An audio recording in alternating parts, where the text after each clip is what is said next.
तो हेलो दोस्तों, स्वागत है आपका हमारे यूट्यूब चैनल के इस वीडियो में। दोस्तों आज हम लेकर आ चुके हैं अर्धनारीश्वर पार्ट का टॉप 10 ऑब्जेक्टिव क्वेश्चन, जो इस बार के बिहार बोर्ड के फाइनल एग्जाम से काफ़ी मायने और काफ़ी वीवीआई काफ़ी मोस्ट इम्पोर्टेंट क्वेश्चन है। दोस्तों 5 से 6 मिनट में आपको कंफर्म है कि इस बार के फाइनल एग्जाम में 2 नंबर आपको कंफर्म मिल जाएगा। बस सिर्फ इस वीडियो में आप 5 मिनट तक रुके, ठहरे, सूते, उठे, बैठे रहिए। ठीक, तो दोस्तों हमने जो 1 घंटे के मेहनत के बाद अर्धनारीश्वर पार्ट के टॉप 10 ऑब्जेक्टिव निकाले हैं, उसमें से सबसे पहला ऑब्जेक्टिव क्वेश्चन है अर्धनारीश्वर पार्ट के लेखक कौन है या अर्धनारीश्वर किसकी रचना है। ठीक है, अर्धनारीश्वर पार्ट के लेखक कौन है या अर्धनारीश्वर किसकी रचना है। इस क्वेश्चन का जो आपका ऑप्शन है, ऑप्शन नंबर ए में Namvar Singh, option number B में रामधारी सिंह दिनकर, और ऑप्शन नंबर सी में हजारी प्रसाद द्विवेदी, और option number D Ramchandra Shukla. तो अर्धनारीश्वर पाठ के लेखक कौन है या अर्धनारीश्वर किसकी रचना है, इस क्वेश्चन का जो आपका राइट आंसर होगा वह है आपका option number B Ramdhari Singh Dinkar. ठीक है, रामधारी सिंह दिनकर इस क्वेश्चन का राइट आंसर हो जाएगा। चलिए दोस्तों अगला वीवीआई क्वेश्चन की ओर बढ़ते हैं। तो अगला क्वेश्चन है दिनकर जी का जन्म बिहार के किस जिले में हुआ।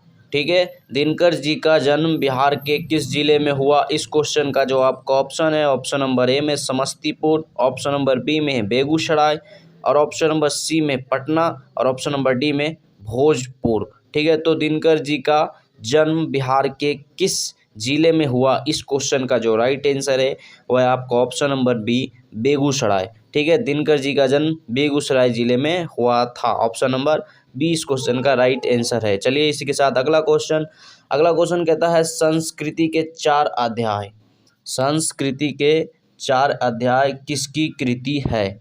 ठीक है, इस क्वेश्चन का जो आपका ऑप्शन है, ऑप्शन नंबर ए में गुलाब दास की, ऑप्शन नंबर बी में हजारी प्रसाद द्विवेदी की, और ऑप्शन नंबर सी में आचार्य सीताराम चतुर्वेदी की, और ऑप्शन नंबर डी में रामधारी सिंह दिनकर की।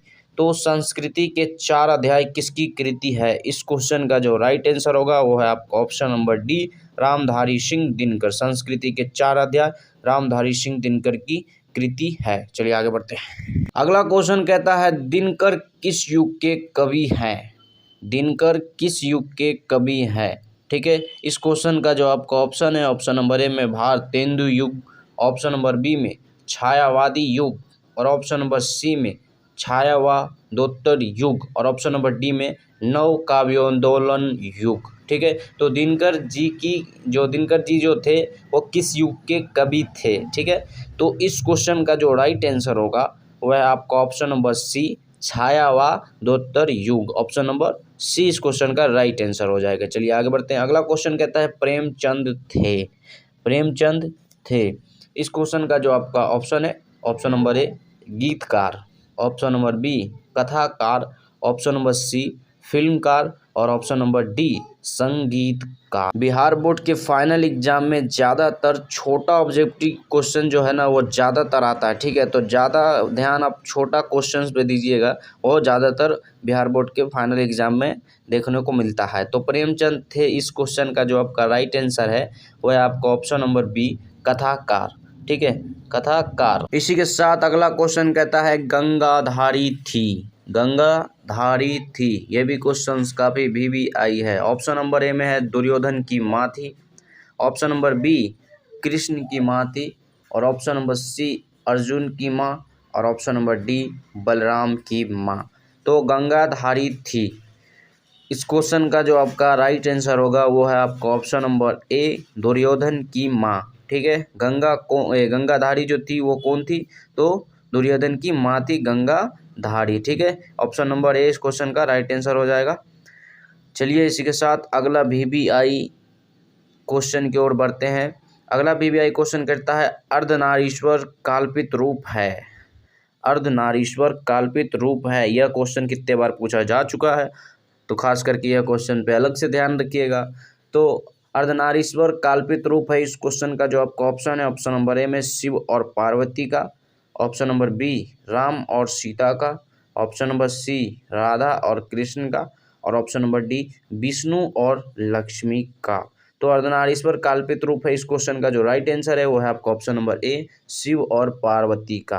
ठीक है, ऑप्शन नंबर ए इस क्वेश्चन का राइट आंसर हो जाएगा। इसी के साथ अगला क्वेश्चन कहता है युद्ध और शांति की समस्या पर लिखी गई काव्य कृति है।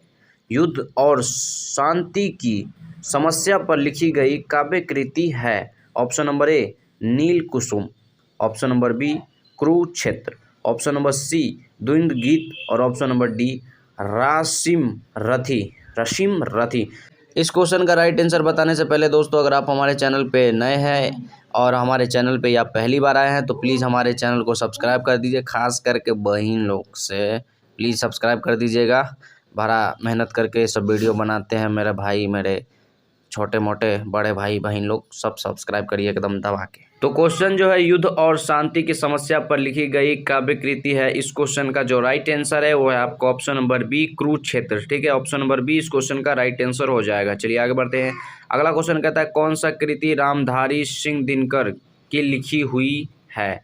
कौन सा कृति रामधारी सिंह दिनकर की लिखी हुई है। इस क्वेश्चन का जो आपका ऑप्शन है ऑप्शन नंबर ए में शुद्ध कविता की खोज, option number B Punarnava, option number B में स्मृति की रेखाएं और ऑप्शन नंबर डी में जो है वह कविता के नए प्रतिमान। तो कौन सा कृति रामधारी सिंह दिनकर की लिखी हुई है। इस क्वेश्चन का जो राइट आंसर है वह है आपको ऑप्शन नंबर ए शुद्ध कविता की खोज। ठीक है, ऑप्शन नंबर ए इस क्वेश्चन का राइट आंसर हो जाएगा। चलिए इसके साथ अगला क्वेश्चन और शायद लास्ट क्वेश्चन है। क्वेश्चन कहता है निम्नलिखित में कौन सी रचना दिनकर जी की है। और ये जरूर पूछेगा कि कौन सा रचना दिनकर जी की है, कौन नहीं है, कौन लिखी कौन नहीं लिखी। ये चारों मतलब जो भी है ये अपना टॉप में नोट में बना लीजिएगा, ये खास करके आएगा कंफर्म। निम्नलिखित में कौन सी रचना दिनकर जी की है। इस क्वेश्चन का जो ऑप्शन है वो है आपका सदियों का संताप, ऑप्शन नंबर बी में परशुराम की प्रतीक्षा, ऑप्शन नंबर सी में दरियाई घोड़ा और ऑप्शन नंबर डी में रसतल यात्रा। तो क्वेश्चन जो है कि निम्नलिखित में कौन सी रचना दिनकर जी की लिखी हुई है। इस क्वेश्चन का जो आपका राइट आंसर है वो है आपका ऑप्शन नंबर बी परशुराम की प्रतीक्षा। ऑप्शन नंबर बी इस क्वेश्चन का राइट आंसर हो जाएगा। चलिए मिलते हैं फिर से कोई दूसरे वीडियो में।